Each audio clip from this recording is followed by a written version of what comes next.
संदेह और कलह ऐसी चीजें हैं जो हंसते खेलते परिवार को बर्बादी के कगार पर ले जाकर खड़ा कर देती हैं। अंबुज ने तो दोनों को ही प्यार से पाल रखा था। नतीजा यह हुआ कि जिसे जानकर आपके रूह कांप जाएंगे। नमस्कार, मैं हूं आपका दोस्त और होस्ट सौरभ मिश्र और आप देख रहे हैं सौरभ की स्टोरी। दोस्तों, अगर आप हमारे चैनल का हिस्सा बनना चाहते हैं तो हमारे चैनल को सब्सक्राइब कर लीजिए और वीडियो को लाइक कर शेयर कर दीजिए। यहाँ हम आपके लिए रोज एक नई स्टोरी लेकर आते हैं। चलिए शुरू करते हैं आज की स्टोरी। नवी मुंबई के उपनगर घनसोली के रहने वाले महेंद्रनाथ हरिहर तिवारी की बहू नीलम और बेटा अंबुज तिवारी 22 जुलाई 2020 की शाम 5:30 बजे बिना किसी को बताए घर से निकल गए। पति पत्नी थे, कहीं भी घूमने जा सकते थे, इसलिए किसी ने ध्यान नहीं दिया। घर वाले तब परेशान हुए जब दोनों शाम को लौटकर नहीं आए। परेशानी तब हदें पार कर गई जब अगले दिन भी दोनों न तो घर लौटे और न ही फोन किया। दोनों के फोन भी स्विच्ड ऑफ थे, सो उनसे बात भी नहीं हो पा रही थी। मामला जवान बहू और बेटे का था, इसलिए घर वाले सोच रहे थे कि दोनों जवान हैं, कहीं दूर घूमने भी जा सकते हैं। फिर भी जैसे जैसे समय बीत रहा था, घर वालों की बेचैनी बढ़ती जा रही थी। इसकी खास वजह थी उनके मोबाइल स्विच्ड ऑफ होना। हैरान परेशान महेंद्रनाथ हरिहर तिवारी पूरी रात पूरे दिन 10 बजे तक उनकी तलाश जान पहचान वालों और नाते रिश्तेदारों के यहाँ करते रहे। जब कहीं से कोई जानकारी नहीं मिली तो उनके मन में किसी तरह की अनहोनी को लेकर तरह तरह के विचार आने लगे। जब सारी कोशिशें बेकार गईं तो महेंद्रनाथ हरिहर तिवारी रात 10:30 बजे कुछ नाते रिश्तेदारों के साथ थाना रबाले पहुंचे और थाना प्रभारी योगेश गौड़े को सारी बातें बता दी।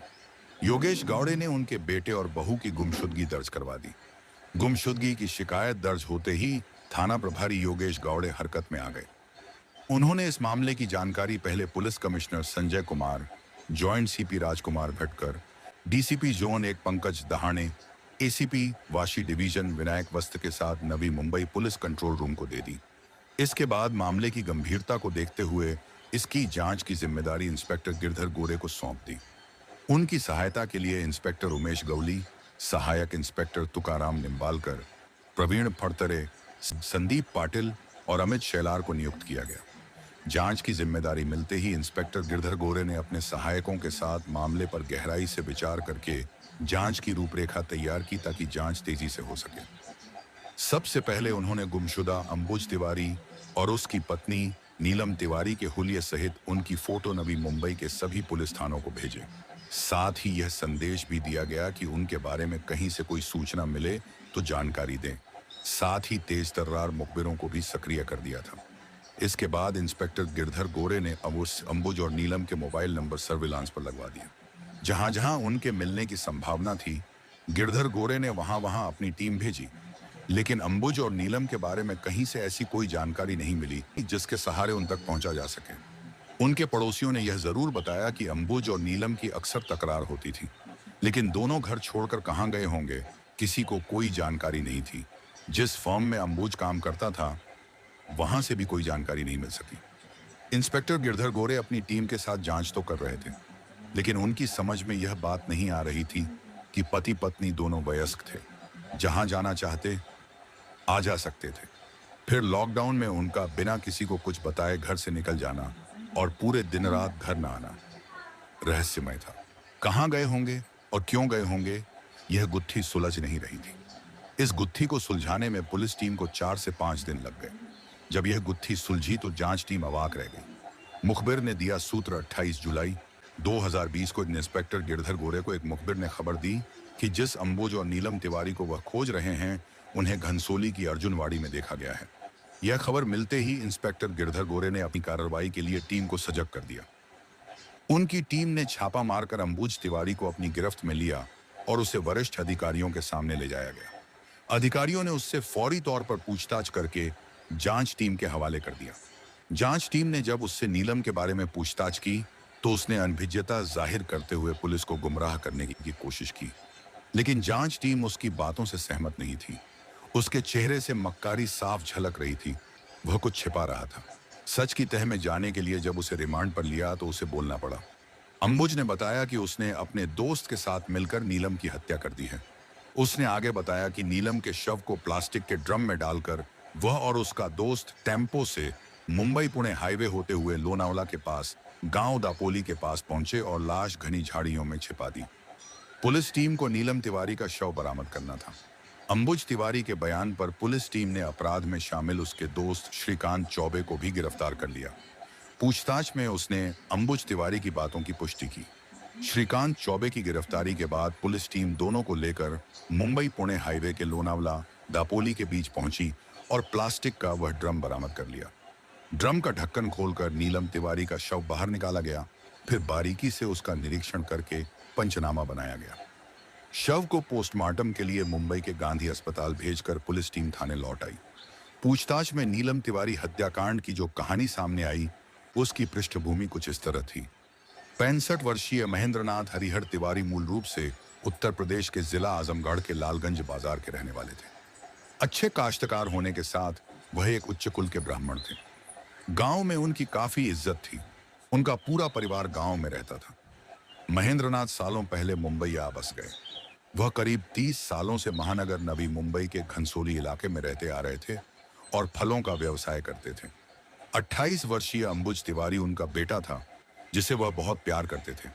स्वस्थ सुंदर अंबुज तिवारी ने साइंस से अपनी पढ़ाई पूरी की थी। फलस्वरूप उसे मुंबई जैसे महानगर में नौकरी के लिए संघर्ष नहीं करना पड़ा।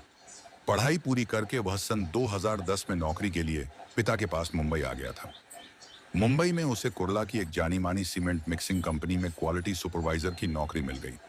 अंबुज तिवारी जिस फर्म में काम करता था, उसी में श्रीकांत चौबे भी नौकरी कर रहा था। वह फर्म में टेम्पो ड्राइवर था। वह माल डिलीवरी करता था। 23 वर्षीय श्रीकांत जय नारायण चौबे भी मूल रूप से आजमगढ़ का ही रहने वाला था। जल्दी ही दोनों की जान पहचान दोस्ती में बदल गई। जब भी मौका मिलता, दोनों घूमने फिरने निकल जाते थे। अच्छी नौकरी और अंबुज की बढ़ती उम्र को देखते हुए महेंद्रनाथ तिवारी अंबुज की शादी कर अपनी जिम्मेदारी से मुक्त हो जाना चाहते थे। उन्होंने जान पहचान और नाते रिश्तेदारी में अंबुज की शादी की बात चलाई तो उन्हें नीलम के बारे में जानकारी मिली। बातचीत के बाद 2016 में नीलम और अंबुज की शादी हो गई। शादी के बाद अंबुज ने कुछ दिनों के लिए नीलम को अपनी मां की सेवा के लिए गांव में छोड़ दिया था। वह खुद पिता के साथ मुंबई में रहता रहा। बीच बीच में वह छुट्टी लेकर गांव जाता रहता था, मगर नीलम इससे संतुष्ट नहीं थी। वह उससे इस बात की शिकायत करती थी कि उसके बिना उसे गांव अच्छा नहीं लगता। वह सारी रात उसको याद कर कर के करवटें बदलती है। वैसे भी तुम्हें और पापा को खाना बनाने में तकलीफ होती होगी। नीलम की शिकायत वाजिब थी, क्योंकि वह जवान और नईनवेली दुल्हन थी। उसके भी अपने सपने और अरमान थे। उसका भी दिल पति के साथ रहने के लिए मचलता था, पर अंबुज की अपनी कुछ विवशताएं थीं। उसकी मां बूढ़ी हो चली थी। मुंबई में वह पिता के साथ रहता था। घर छोटा था, ऐसे में वह घर में कैसे रहेगी। काफी सोच विचार के बाद उसे नीलम की जिद पर उसे मुंबई लेकर आना पड़ा। नीलम को अपने पति और ससुर के साथ रहते हुए लगभग 1 साल से अधिक हो गया था। मुंबई आकर नीलम ने घर और रसोई का सारा काम संभाल लिया था। पति के साथ नीलम बहुत खुश थी, मगर उसकी यह खुशी ज्यादा दिनों तक कायम नहीं रही। उसके सुखी जीवन में परेशानी कुछ इस कदर आकर बैठ गई कि उसका मान सम्मान सब रेत की दीवार की तरह ढह गया। फोन बना परेशानी नीलम का कसूर सिर्फ इतना था कि वह चंचल स्वभाव और खुले विचारों वाली हंसमुख और मिलनसार युवती थी। घर का कामकाज निपटाकर वह दिल बहलाने के लिए फोन पर अपनी फ्रेंड्स और मायके वालों के साथ चिपक जाती थी। इस बीच जब अंबुज को नीलम से बात करने की इच्छा होती थी तो उसका फोन बिजी रहता था, जिसे लेकर अंबुज के मन में तरह तरह के ख्याल आने लगे थे। धीरे धीरे यही ख्याल संदेह का वायरस बनकर अंबुज के दिमाग में बैठ गया। उसे लगा कि नीलम का गांव में किसी युवक के साथ चक्कर है। इस बारे में अंबुज ने जब नीलम से बात की तो वह स्तब्ध रह गई। फिर उसने अपने आप को संभाल लिया और कहा कि यह सब उसके मन का वहम है। नीलम के लाख सफाई देने के बाद भी संदेह का वायरस अंबुज के दिमाग से नहीं गया। वह बात बात पर अक्सर नीलम से लड़ाई और मारपीट करने लगा। संदेह का वायरस उसके दिमाग में कुछ इस प्रकार घुसा था कि उसने नीलम को ठिकाने लगाने का फैसला कर लिया। घटना वाली रात अंबुज पिता महेंद्रनाथ तिवारी को बिना बताए नीलम को यह कहकर साथ ले गया कि उसके दोस्त की बर्थडे पार्टी है। दोनों श्रीकांत चौबे के घर अर्जुनवाड़ी आ गए। अर्जुनवाड़ी में श्रीकांत चौबे के घर कोई पार्टी न देख नीलम को ठीक नहीं लगा, क्योंकि अंबुज उसे झूठ बोलकर लाया था। इसलिए वह अंबुज से घर लौटने की जिद करने लगी। इस पर अंबुज ने उसके दुपट्टे से गला कस दिया और तब तक कसता रहा जब तक नीलम के प्राण पखेरु नहीं उड़ गए। अंबुज की इस हरकत से श्रीकांत चौबे बुरी तरह डर गया। श्रीकांत को अंबुज तिवारी की यह योजना मालूम नहीं थी। उसने अंबुज को खाना खाने के लिए बुलाया था। नीलम की हत्या करने के बाद अंबुज ने उसके शव को ठिकाने लगाने के लिए श्रीकांत चौबे से मदद मांगी। दोस्ती के नाते श्रीकांत उसकी मदद करने को तैयार हो गया। उसकी मजबूरी यह भी थी कि लाश उसके घर में पड़ी थी। दोनों ने नीलम के शव को प्लास्टिक के ड्रम में डालकर टेम्पो पर लाद दिया और मुंबई पुणे हाईवे के दोपाली और लोनावला के बीच घनी झाड़ियों में डाल आए, जहां से पुलिस ने शव बरामद कर लिया। अंबुज महेंद्रनाथ तिवारी और श्रीकांत जयनारायण चौबे से विस्तृत पूछताछ के बाद पुलिस ने उन्हें भादंबे की धारा 302, 201, 34 के तहत विधि सम्मत गिरफ्तार कर लिया। बाद में दोनों को अदालत पर पेश करके तलोजा जेल भेज दिया गया। वारदात में इस्तेमाल टेम्पो को पुलिस ने कब्जे में ले लिया था। आज की स्टोरी यहीं पर खत्म करते हैं। कल फिर मिलेंगे एक नई स्टोरी के साथ। तब तक आप सभी अपना और अपने परिवार का ख्याल रखें। जय हिंद, जय भारत, वंदे मातरम।